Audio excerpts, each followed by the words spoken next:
जाति जाति के सब लोगों यहोवा की स्तुति करो। हे राज्य राज्य के सब लोगों उसकी प्रशंसा करो। आओ हम उसको धन्यवाद बलि चढ़ाएं, उसको दंडवत करें। वही हमारा परमेश्वर है। तन मन से दिलो जान से उसकी स्तुति करें।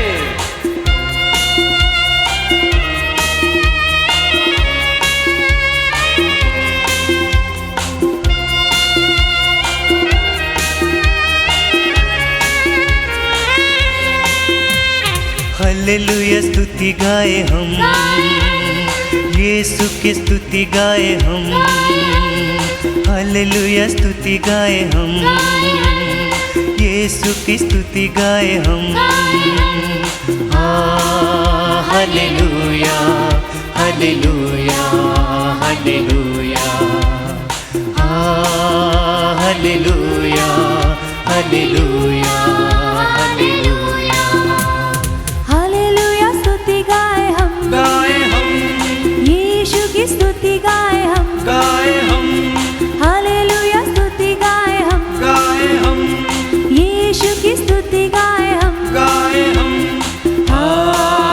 Hallelujah hallelujah hallelujah hallelujah hallelujah hallelujah.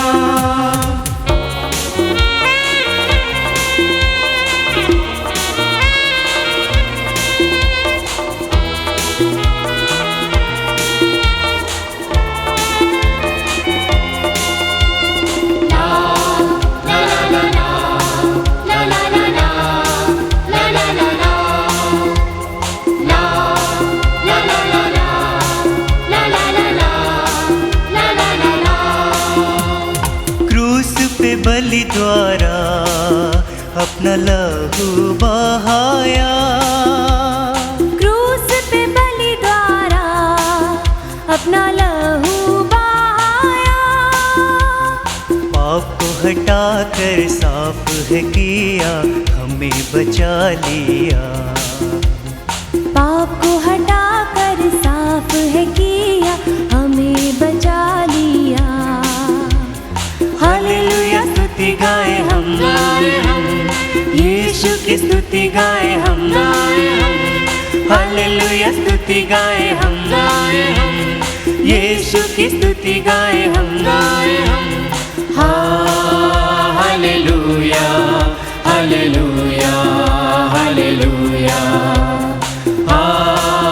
Hallelujah hallelujah hallelujah.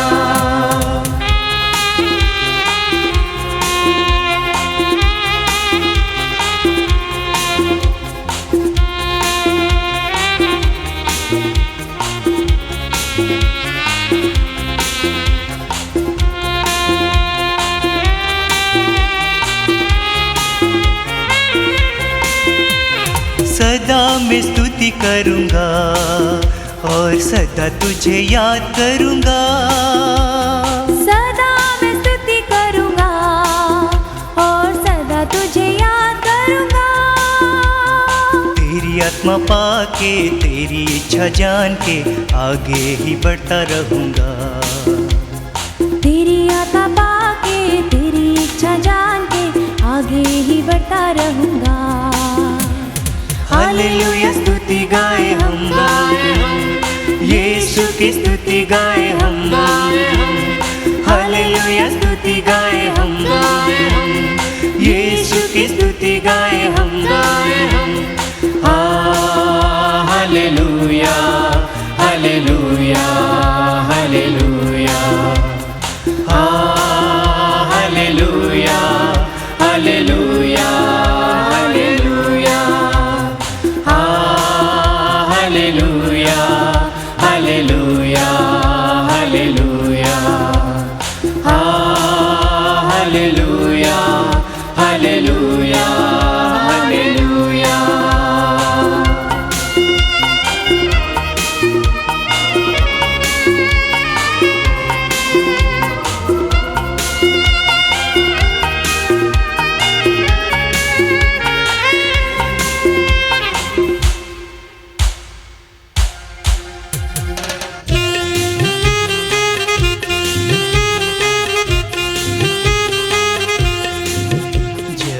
परमेश्वर की आत्मा मेरे दिल में है, मैं गाऊंगा आनंद से। जब परमेश्वर की आत्मा मेरे दिल में है, मैं गाऊंगा आनंद से। मैं गाऊंगा, मैं गाऊंगा, मैं गाऊंगा आनंद से। मैं गाऊंगा, मैं गाऊंगा, मैं गाऊंगा आनंद से। जब परमेश्वर की आत्मा मेरे दिल में है, ताली बजाऊंगा आनंद से। जब परमेश्वर की आत्मा मेरे दिल में है, ताली बजाऊंगा आनंद से। ताली बजाऊंगा, ताली बजाऊंगा, ताली बजाऊंगा आनंद से। ताली बजाऊंगा, ताली बजाऊंगा, ताली बजाऊंगा आनंद से।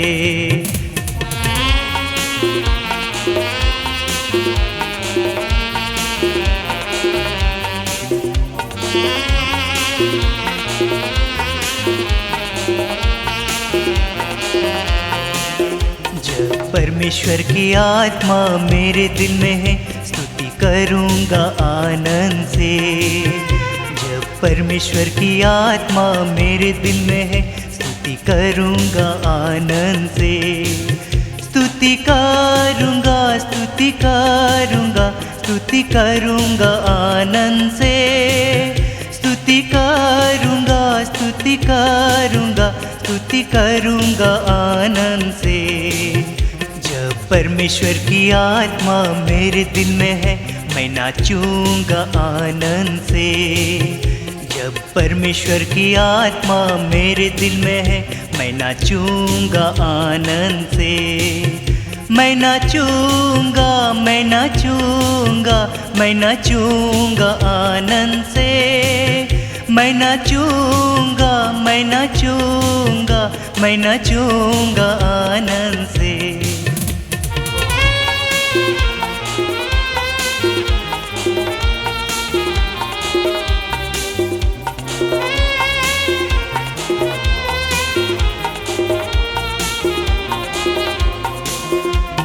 परमेश्वर की आत्मा मेरे दिल में है, मैं गाऊंगा आनंद से। जब परमेश्वर की आत्मा मेरे दिल में है, मैं गाऊंगा आनंद से। मैं गाऊंगा, मैं गाऊंगा, मैं गाऊंगा आनंद से। मैं गाऊंगा, मैं गाऊंगा, मैं गाऊंगा आनंद से। परमेश्वर की आत्मा मेरे दिल में है, मैं गाऊंगा आनंद से। जब परमेश्वर की आत्मा मेरे दिल में है, मैं गाऊंगा आनंद से।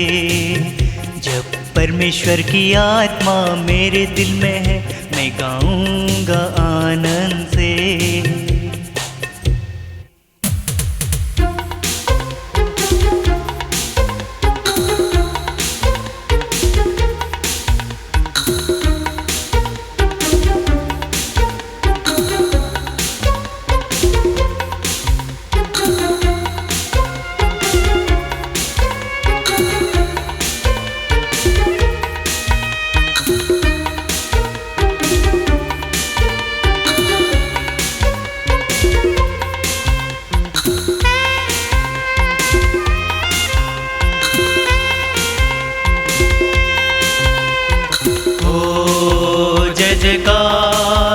जय जयकार करें, हो जय जयकार, जय जयकार करें। हो जय जयकार, जय जयकार करें।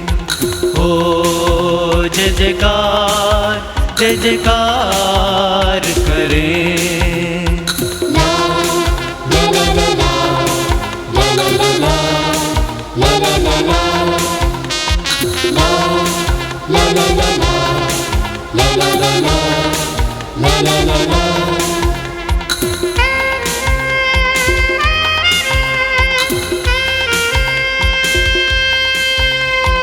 वो है हमारा राजा,